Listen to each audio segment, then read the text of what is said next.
बच्चों, अभिषेक sir math classes में आपका स्वागत है। तो जैसे ही कुछ बच्चों की डिमांड पे हमने एक बीच के चैप्टर छोड़ दिए हैं, उन्होंने कुछ कहा कि समाकलनों के अनुप्रयोग पर सर क्वेश्चन बता दीजिए। थोड़ा सा क्वेश्चन इसका टॉपिक टफ लग रहा है, तो आज हम वही लेके आए हैं, समाकलन के अनुप्रयोग। समाकलन के अनुप्रयोग से मतलब, पहले तो हम ये जान लें कि समाकलन का अनुप्रयोग से मतलब क्या है। कि समाकलन के अनुप्रयोग में हम ऐसे वक्रों के क्षेत्रफलों, ऐसे बद्ध जो आकृतियां हैं जी, जिनका हम क्षेत्रफल, जैसे आपने क्षेत्रफल के बारे में पढ़ा होगा कक्षा 9-10 से, आप जूनियर की क्लासों से भी क्षेत्रफल पढ़ते चले आ रहे हैं। जैसे वृत्त का क्षेत्रफल है, आयत का क्षेत्रफल है, या वर्ग का क्षेत्रफल। इस तरह से कुछ पर्टिकुलर आकृतियों के आपको क्षेत्रफल निकालना हो तो सिंपली हम फार्मूला लगा लेते हैं। लेकिन जैसे जब अगर बात की जाए कि किसी रेखा या किसी वक्र या किसी परवलय या दीर्घवृत्त या अति परवलय, इनसे रिलेटेड कोई आकृति, बद्ध आकृति बनी हुई हो, बंद आकृति ये हो और बंद आकृति भी हो, तो इस तरह से जो घिरी आकृति का जो क्षेत्रफल निकालना होता है तो फिर समाकलन का प्रयोग ही करते हैं। तो आपको इसमें बहुत ही मन लगा के इसको पढ़ना होगा, क्योंकि ये 7 से 8 नंबर के आपको क्वेश्चन इसमें मिलेंगे बोर्ड एग्जाम में। और इसमें से ये मान के चलिए एक लॉन्ग क्वेश्चन जो 8 नंबर का, वो तो बिल्कुल फिक्स आता ही आता है क्वेश्चन है। एक क्वेश्चन तो आपको जरूर मिल जाएगा 8 नंबर में, और इसके अलावा भी एक आध छोटे क्वेश्चन भी मिल जाते हैं। तो ये मान के चलिए कम से कम 10 नंबर इस एक्सरसाइज से आने ही आने हैं। तो आप जितना मेहनत करेंगे, अब ये सोचे कि अरे चलो सर ने पढ़ा दिया तो हमें आई, ऐसे नहीं आएगी। आपको उसके लिए बार बार रिवीजन करना पड़ता है। अब जैसे बात करें कि एक बार पढ़ लिया, उसके बाद फिर 8-10 दिन नहीं पढ़े तो फिर आप भूल जाएंगे उससे। तो जल्दी जल्दी थोड़ा 1-2 दिन बाद इस चैप्टर को अपना रिवाइज करते रहें। रिवाइज करने से ये होगा कि आपको क्वेश्चन की रनिंग जो बनी हुई है वो बनी रहेगी, फ्लो बना रहेगा, तो क्वेश्चन समझ में भी जल्दी आएंगे। अब जैसे आप जानते ही हैं कि जैसे बारिश होती है तो बारिश ऐसी थोड़ी ना होती है। बारिश के लिए भी बड़ा कठिन परिश्रम करना पड़ता है, हम लोगों को नहीं लेकिन धरती को तो करना ही पड़ता है। कहते हैं बरसात से मुलाकात यूं ही नहीं होती, धरती को जलना पड़ता है, और शोहरत के शिखर पर चढ़ने के लिए घुटनों के बल भी रेंगना पड़ता है ना। तो फिर मेहनत तो आपको जी तोड़ करनी ही पड़ेगी। तो आइए हम लोग सब लोग मिलके एक बार फिर से चैप्टर पे थोड़ा कंसंट्रेट करते हैं। तो समाकलन के अनुप्रयोग, जैसे बात करते हैं समाकलन के अनुप्रयोग से क्षेत्रफलों को कैसे निकालेंगे। अब जैसे मान लेते हैं कोई आकृति इस तरीके से दे दी गई, अब नहीं बताया गया कौन सी आकृति, कैसी आकृति, या कुछ इस तरीके से आकृति दे दी गई। अब इसमें पूछा गया है कि इस भाग का क्षेत्रफल ज्ञात कीजिए। तो सिंपली अब आप फार्मूला नहीं लगा सकते, यहाँ पर कोई फार्मूला पता ही नहीं है तो लगाएंगे क्या, है ना। तो ऐसी आकृति दे दी गई या कुछ बता दिया गया, ऐसे दीर्घवृत्त बना दिया गया और इस तरह से कट करके पूछ दिया गया इस आकृति का क्षेत्रफल ज्ञात कीजिए, कहाँ कोई फार्मूला बना। तो जब ऐसे क्वेश्चन आ जाएंगे तो उसमें समाकलन का अनुप्रयोग, जो यहाँ पर जो चैप्टर पढ़ रहे हैं, तो इसी के आधार पर, समाकलन के आधार पर हम ऐसी बंद आकृतियों के क्षेत्रफलों को ज्ञात करने के लिए सीखेंगे थोड़ा सा यहाँ पर। तो देखते हैं जरा एक बार कि जैसे मान लेते हैं y बराबर fx, कोई फलन दिया हुआ है और x अक्ष के अकॉर्डिंग x बराबर a से x बराबर b के बीच का हमें क्षेत्रफल ज्ञात करना है। तो जैसे मान लेते हैं कि y बराबर fx, ये कोई ये वक्र हुआ, और x बराबर a ये लाइन हो गई, और x बराबर b ये हो गया। तो इसके बीच का जो क्षेत्रफल है, ये जो छायांकित हमने कर दिया, इसका क्षेत्रफल ज्ञात करना हो तो हम लिखते हैं कि क्षेत्रफल ऑफ इंटीग्रेशन, लिमिट होगी जो कि x अक्ष के अकॉर्डिंग हम इसको हल करेंगे, जो कि यहाँ पर जो लिमिट, जो मान दिए गए वो x अक्ष के अकॉर्डिंग है, तो हम यहाँ पर लिमिट x अक्ष की लगाएंगे, मतलब x बराबर a टू x बराबर b और y dx। अब ये y कहाँ से आएगा, तो y ये जो फलन दिया है यहाँ से y का मान लगाएंगे। अगर इसी हिसाब से अगर यहाँ पर बात की जाएगी कि x बराबर fx दिया गया हो और यहाँ पर y अक्ष के हिसाब से लिमिट दी गई हो कि y बराबर a टू y बराबर b, तब उसके लिए अब हम इसको इस तरीके से करेंगे। जैसे मान लेते हैं ऐसे कोई फलन दिया हो, या सिंपली ऐसे ना देके इधर ही रख लेते हैं। जैसे ये फलन दिया और लिमिट इस तरीके से दी गई है y के अक्ष के अकॉर्डिंग, y बराबर a टू y बराबर b। तो अभी हमें इसका क्षेत्रफल निकालना हो, अगर इसका क्षेत्रफल निकालना हो तो लिखेंगे क्षेत्रफल ऑफ, तो इंटीग्रेशन, अब यहाँ पे चूंकि y अक्ष के अकॉर्डिंग हम कर रहे हैं तो y बराबर a टू y बराबर b, और यहाँ पर x dy लिखेंगे। क्लियर हुआ। तो इस प्रकार से हम समाकलन के प्रयोग से जो आकृतियाँ दी गई होंगी उसका क्षेत्रफल ज्ञात करेंगे। क्लियर हुआ? तो हम उसके क्वेश्चंस लेते हैं। तो अब यहाँ पर हम देखेंगे कोई एक बहुत छोटा सा क्वेश्चन ले लेते हैं जिससे थोड़ा सा आप रनिंग में आ जाए।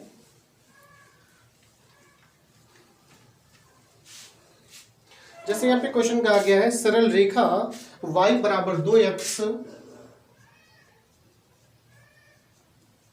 सरल रेखा y बराबर 2x, और कहा गया है x अक्ष और कोटि,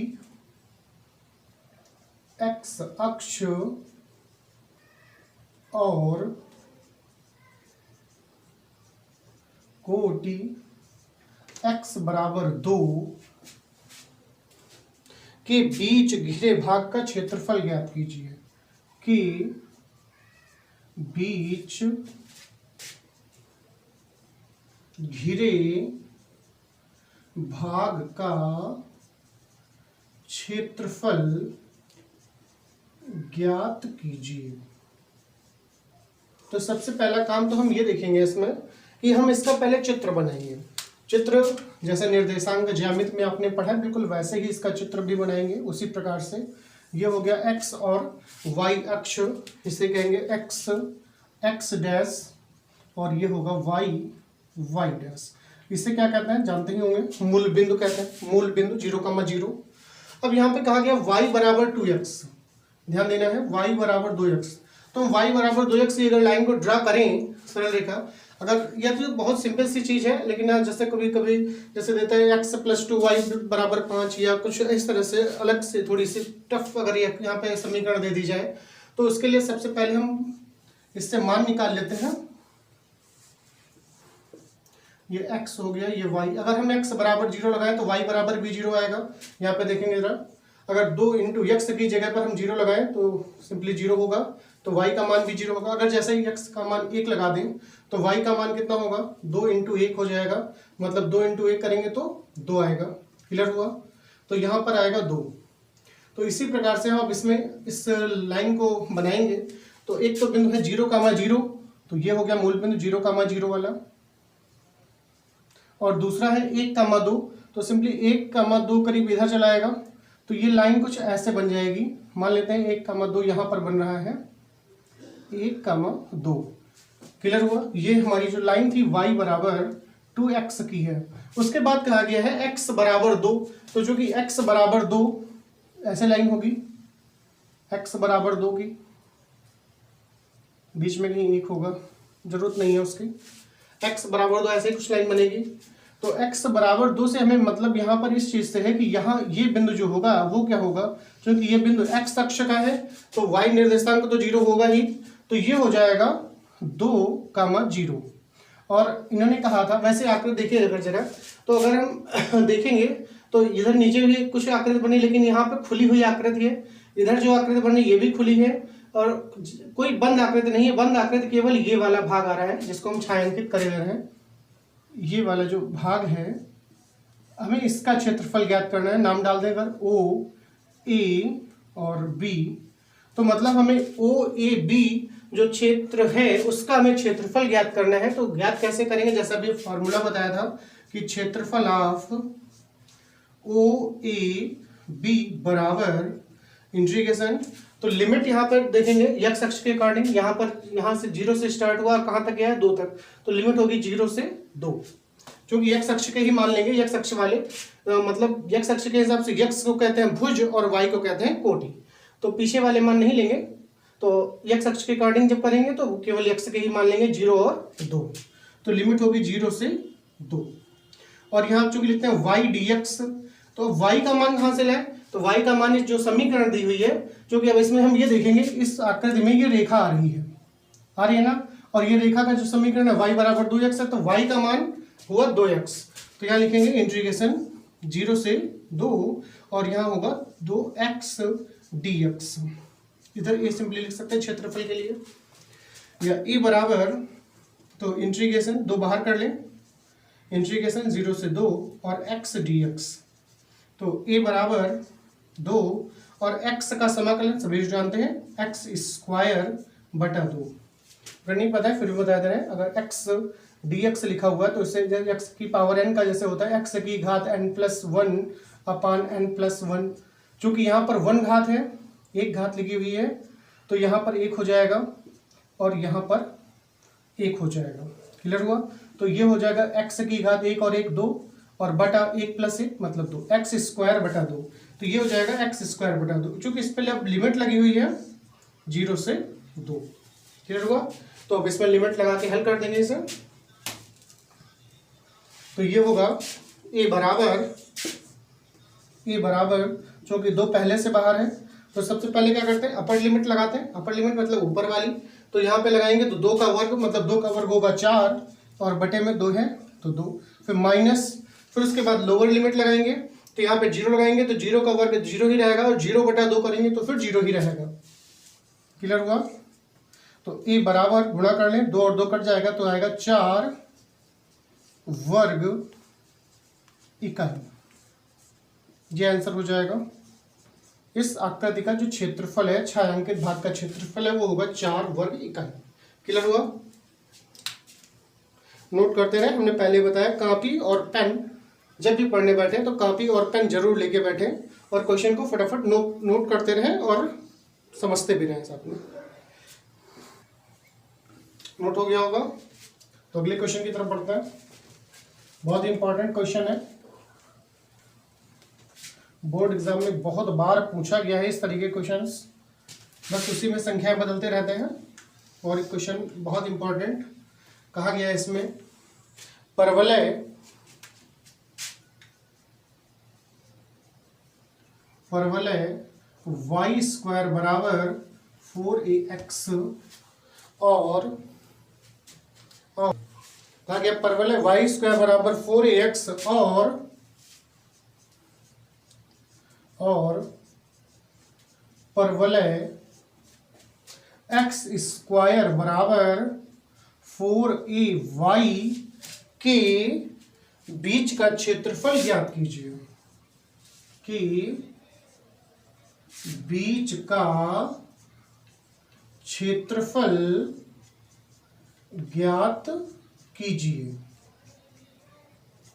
ये क्वेश्चन दिया गया है, जरा एक बार फिर से पढ़ लेते हैं। परवलय y स्क्वायर बराबर 4ax, दो समीकरण दिए परवलय के, एक है y स्क्वायर बराबर 4ax और दूसरा है x स्क्वायर बराबर 4ay। ये पहली होगी समीकरण और ये दूसरी। क्लियर हुआ? ये दो समीकरण है, इनके बीच का क्षेत्रफल ज्ञात करना है।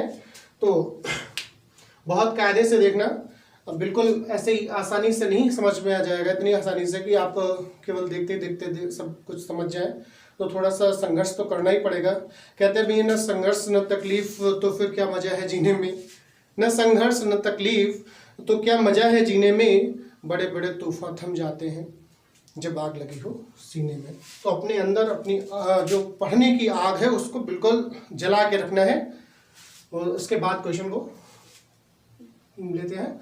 तो यहाँ पर कहा गया है जैसे कि दोनों के बीच का क्षेत्रफल ज्ञात करना है, तो दोनों के बीच का जो क्षेत्रफल ज्ञात करेंगे तो पहले उससे पहले दोनों को हल कर लेते हैं, जो कि हमने बताया था कि उसमें लिमिट्स की जरूरत पड़ेगी।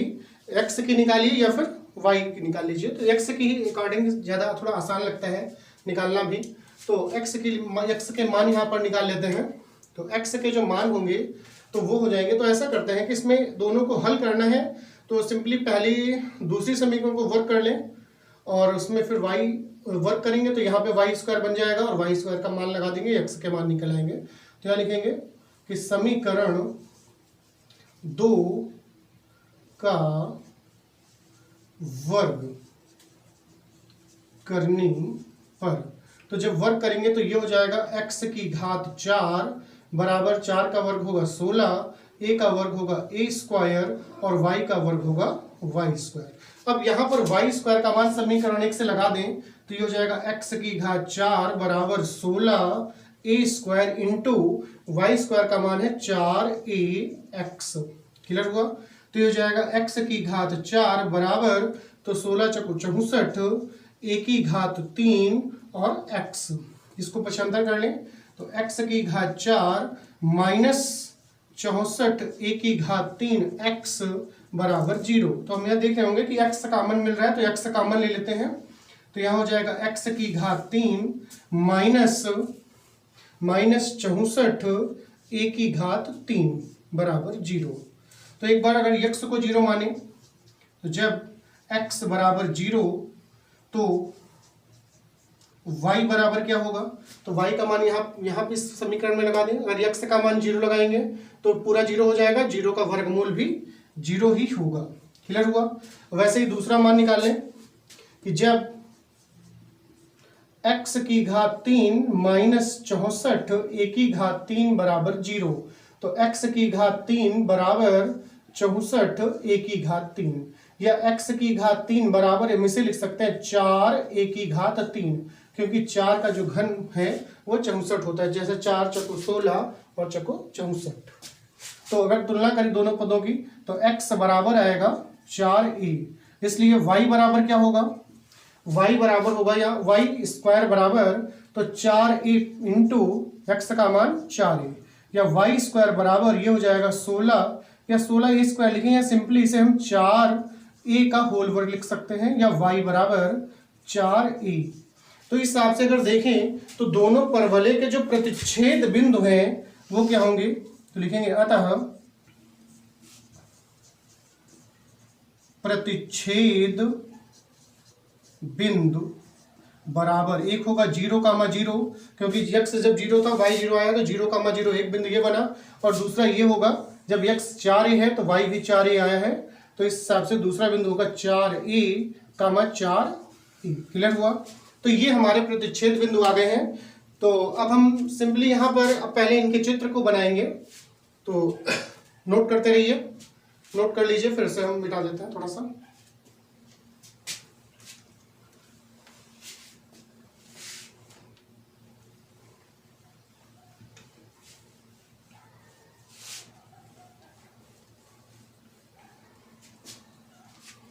तो समीकरण फिर से एक बार लिख लेते हैं। समीकरण देख लीजिए, वाई स्क्वायर बराबर 4ax और दूसरी थी x स्क्वायर बराबर 4ay। क्लियर हुआ।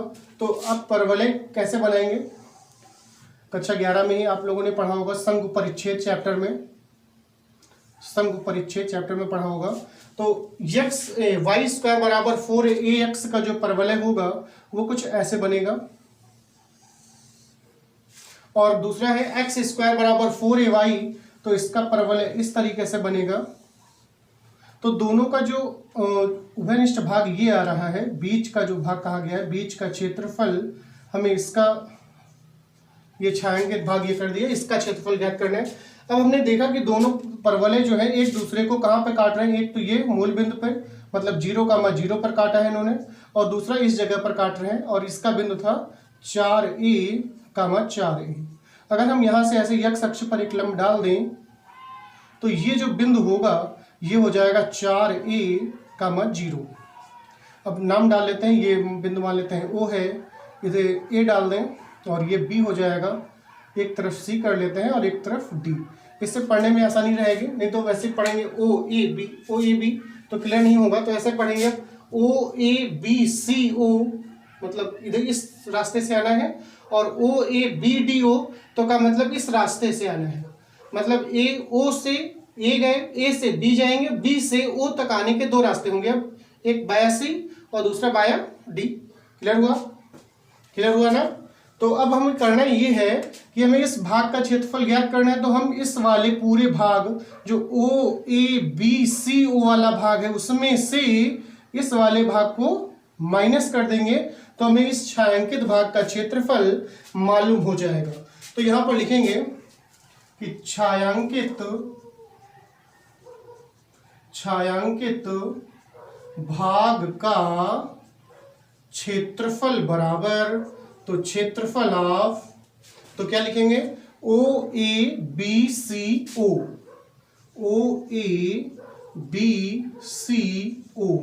माइनस क्षेत्रफल ऑफ तो OABDO। क्लियर हुआ। तो हमें इन भागों के क्षेत्रफल निकालना है, दोनों का अंतर हो जाएगा और छायांकित भाग का क्षेत्रफल मालूम हो जाएगा। तो A बराबर सिंपली इंटीग्रेशन इसके लिए लिमिट होगी क्योंकि दोनों भाग इन दोनों लिमिट्स के अंतर्गत आ रहे हैं, तो लिमिट दोनों के लिए सेम होगी, 0 से 4a। और OABCO ये वाला परवलय इसमें आ रहा है, क्लियर हुआ, ये परवलय आ रहा है। और इस जो परवलय था ये वाला, इसका समीकरण था y² बराबर 4ax, क्लियर हुआ। और इस वाले का था x² बराबर 4ay। तो यहां से इस वाले परवलय के y का जो मान होगा, हम वहां से y का मान यहां से निकालेंगे, तो y बराबर आएगा, जो कि 4 का वर्गमूल 2 होगा, a का हो जाएगा √a और x का होगा √x। तो y बराबर आएगा 2√a √x, 2√a√x dx। Minus इसके लिए लिखेंगे तो इंटीग्रेशन लिमिट क्योंकि वही होगी, दोनों उसी के अंतर्गत आ रहे हैं, 0 से 4a। और इस वाले परवलय में, इस वाले आकृति में ये परवलय आ रहा है, क्लियर हुआ, यही भाग आ रहा है। तो इस वाले से ये समीकरण से y का मान निकालेंगे। तो यहां से अगर हम y का मान निकालें तो y बराबर x² बटा 4a आ जाएगा। तो हम y की जगह लिखेंगे x² बटा 4a और dx, क्लियर हुआ। बस इसी को हल करना है और क्षेत्रफल निकल आएगा। तो आगे ध्यान देना है। तो a बराबर, चूंकि यहां से 2 और √a जो है वो कांस्टेंट पद है, अचर पद है, उसे हम बाहर निकाल देंगे, तो 2√a अलग हो जाएगा और इंटीग्रेशन बचेगा 0 से 4a। और √x को हम सिंपली x की घात 1/2 भी लिख सकते हैं। रूट का मतलब किसी भी संख्या पर रूट लगा होने का मतलब है उस संख्या की घात 1/2 होती है। वैसे माइनस यहाँ से 4a अचर पद है, उसे बाहर निकाल देंगे, 1/4a अलग लिख लेंगे। इंटीग्रेशन 0 से 4a इधर है और यहाँ बचेगा x² dx, क्लियर है। तो a बराबर, तो 2√a और इसका समाकलन जब करेंगे x की घात 1/2, अभी हमने बताया था x की घात n का जो समाकलन होता है, x की घात n का जो होता है x की घात n+1 अपान n+1 होता है। अगर हम यही n की जगह पर घात 1/2 ले लें तो यहाँ पर भी 1/2 होगा और यहाँ पर भी 1/2 हो जाएगा। तो x की घात 1/2 और 1 जोड़ेंगे तो हो जाएगा 3/2 और बटा इसको जोड़ेंगे तो हो जाएगा 3/2। तो ये पलट जाएगा, तो ये हो जाएगा 2/3 और x की घात 3/2। 3/2 का मतलब ऐसे भी लिख सकते हैं 2/3 और x √x, मतलब 3/2 का मतलब होता है 1.5, 3/2, 3 का आधा 1.5, 1.5 का मतलब 1 पूरा और आधा, तो 1 पूरी घात है और 1 आधी घात है। तो सिंपली हम यहाँ लिखेंगे, तो 2/3 को हम बाहर लिख सकते हैं, 2/3 क्योंकि अचर संख्या है, और जो x √x है उसे ब्रैकेट में लिख लें और लिमिट होगी 0 से 4a। वैसे माइनस 1/4a और x की घात 2 का x की घात 3/3 हो जाएगा और लिमिट है 0 से 4a, क्लियर हुआ। तो a बराबर, तो ये हो जाएगा 4/3 √a। अब यहाँ पे लिमिट लगाएंगे, अपर लिमिट लगाएंगे पहले, तो x की जगह पर 4a होगा और अंडर रूट x की जगह पर 4a, माइनस जब 0 लगाएंगे तो 0 हो जाएगा, माइनस फिर 1/4a और यहाँ पर जब 4a लगाएंगे तो 4a की घात 3 यहाँ पे लगी हुई है पहले से ही, तो घात 3 हो जाएगी, तो 4 की घात 3 करेंगे तो हो जाएगा 4 × 16 = 64 और a की घात 3 होगा तो a की घात 3 और बटा 3 और माइनस 0, क्लियर हुआ। तो इसके बाद इसको अब आगे हल करें तो सिंपली हम इसकी गुणा कर लेते हैं। तो a बराबर ये हो जाएगा, और जब गुणा करेंगे तो ये पहले लिख लेते हैं 4/3 और √a इंटू ये है 4a, वैसे ही 4 का वर्गमूल 2 होगा और a का √a हो जाएगा, क्योंकि 0 से गुणा करेंगे तो 0 ही रहेगा। फिर ऐसे इसमें गुणा करें तो माइनस का 1/4a और इंटू 64 a की घात 3/3। अब सिंपली इसी को हल करना है, अब हल करेंगे तो ये हो जाएगा a बराबर गुणा करेंगे तो 4 × 16 और 16 × 32 और बटे में 3 लगा हुआ पहले से। यहाँ पे देखेंगे अब रूट ए और रूट ए की गुणा करेंगे तो ए हो जाएगा, और ए की गुणा करेंगे तो हो जाएगा ए स्क्वायर। फिर माइनस यहाँ पे 4 से 64 कटेगा तो आ जाएगा 16, ए की घात 3 से एक ए कट जाएगा तो ये हो जाएगा ए स्क्वायर और बटा 3। अब यहाँ पे चूंकि हर बराबर है तो सिंपली अंश घट जाएंगे, मतलब 32 ए स्क्वायर से 16 ए स्क्वायर घटाएंगे और बटे 3 है तो ए बराबर ये हो जाएगा 16 ए स्क्वायर बटा 3, ये होगा वर्ग इकाई। क्लियर हुआ? ये हुआ इसका क्षेत्रफल। नोट कर लिया होगा? तो नोट कर लेगा, नहीं हुआ है तो अभी ये 2-3 दिन टॉपिक चलेगा। अगर कोई समस्या लगती है तो फिर कमेंट करके जरूर बताएं। अगर कोई क्वेश्चन, कोई पर्टिकुलर क्वेश्चन अगर फंस रहा है तो उसे भी कमेंट करके बता दें, तो उसका वीडियो डाल देंगे। और आपको वीडियो कैसा लगा है तो ये कमेंट करके जरूर बताएं, और वीडियो अच्छा लगा है तो लाइक और शेयर जरूर करें। और जिन लोगों ने चैनल को सब्सक्राइब नहीं किया है वो चैनल को सब्सक्राइब कर लें। तो स्वस्थ रहें, मस्त रहें, व्यस्त रहें। धन्यवाद।